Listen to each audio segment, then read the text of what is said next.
In reporting that would, quite frankly, embarrass the worst basement blogger in his underpants, the media picked up their storyline, dusted it off again, because it fits their agenda without any of the facts. And they kept pushing the garbage.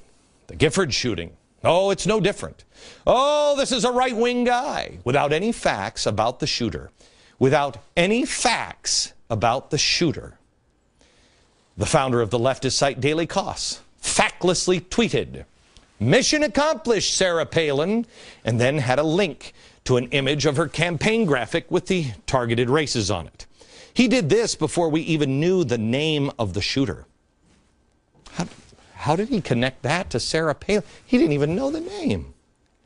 Let me ask you this. If this map was responsible for somebody who wasn't a fan of Sarah Palin, there's no evidence that he even listened to Sarah Palin, nothing. Did ever saw this? Nothing. If this did it, could it be that seeing that he was so far seemingly to the left, that maybe, because I have no evidence of this, no facts whatsoever, that maybe he read the Daily Kos. See, because 2 days earlier, the Daily Kos had posted this story. My congresswoman voted against Nancy Pelosi and is now dead to me. Said that how she was just a sellout and that she's a conservative in hiding and she's dead to him. I think the Daily Kos thinks so because they scrubbed this. You can't find this on the internet anymore. It's too bad people archive things, isn't it? Should we blame the Daily Kos for this shooting? Because this, oh my gosh, now dead to me? What is that? That's a threat, isn't it?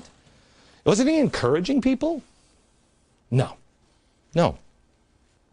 No, the Daily Kos is not responsible, no more than Sarah Palin is responsible because of the stupid map.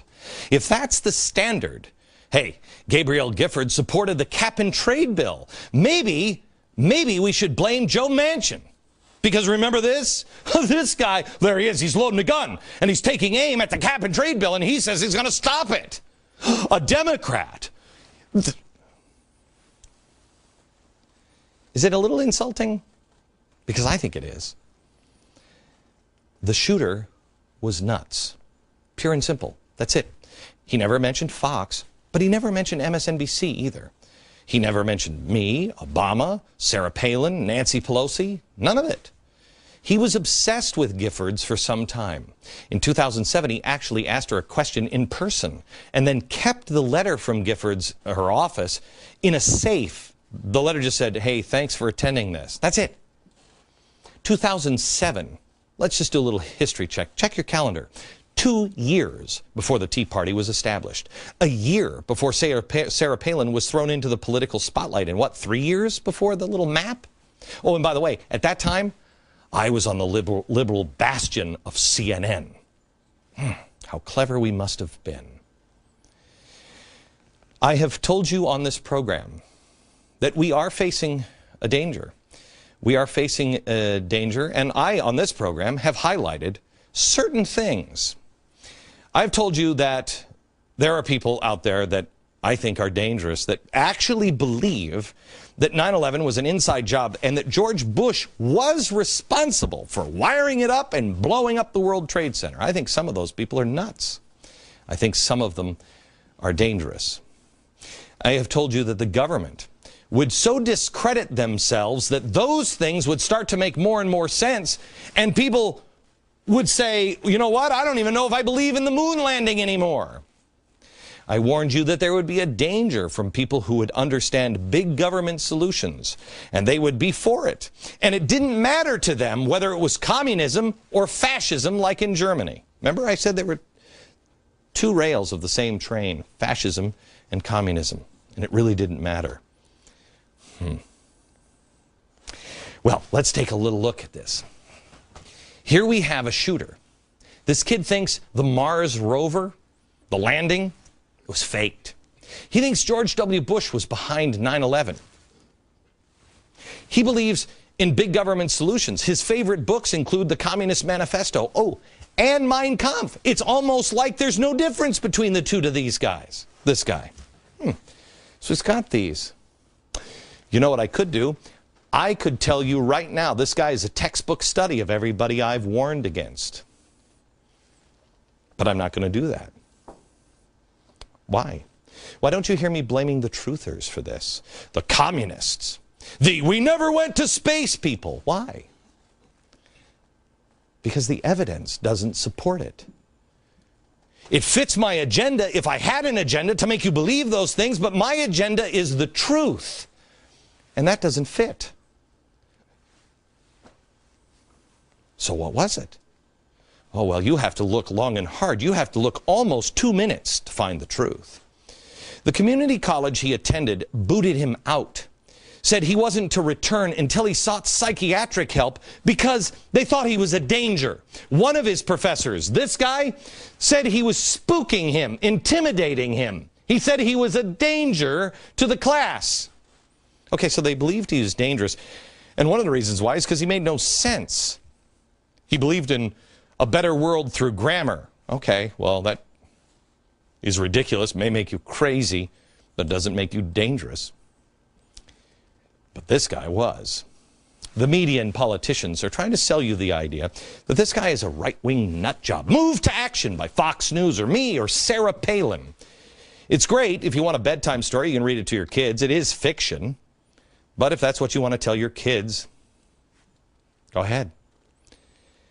But if you want to be a responsible American or a responsible journalist, you'd have to look at the facts, and those tell a very different story. This man wasn't a right-wing nut job, but he also was not a left-wing nut job. He was just a nut job. There are people who are nuts and will do violent things, and they will do them in somebody else's name because they're nuts. There's also people like the 19 hijackers who took down the World Trade Center in the name of Allah.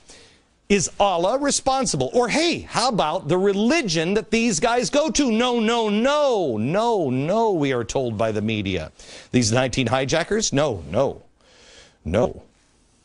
It's interesting how the media will spend so much time saying it's an individual that did it and never push the blame to the groups that they might be a part of. Except in this case, and cases like it, and they're wrong every time. In just a few minutes, I'm going to issue the media and all those in Washington, anyone involved, quite frankly, in this country in dialogue, a challenge. It's not going to make news because it's not going to fit into anybody's agenda. But I've posted it at glennbeck.com, and I hope that true leaders of this country step forward and take a stand. And take a stand against people like this, the sheriff. Sheriff Clarence Dupnick, who, with no facts whatsoever, I don't even know if they had all of the people out to the hospital yet, but he took the opportunity, of course, to play politics. Here's what he said. Even though we have free speech in this country, constantly, 24 hours a day, 7 days a week, making the people angry at government, public officials, elected officials, and so forth, may benefit some party, but I think those people have to consider that they may have some responsibility when incidents like this occur. That was today, by the way. He said the same stuff on Saturday, even though the facts now came out and showed that he was wrong. I mean, I'd like to get his opinion on healthcare sometime, or maybe who his pick for the Super Bowl is, just so I can bet on the other team. Doesn't have a good track record so far. What does this have to do with the case? Here's a sheriff. His job is to give the facts. But he went out right after the shooting, recklessly blamed people for a shooting when he had zero, let me back it up, zero basis to back up his accusation. Immediately went after talk radio. He's a law enforcement official. You'd think he'd know better, but apparently he doesn't. Garbage. Back in a minute.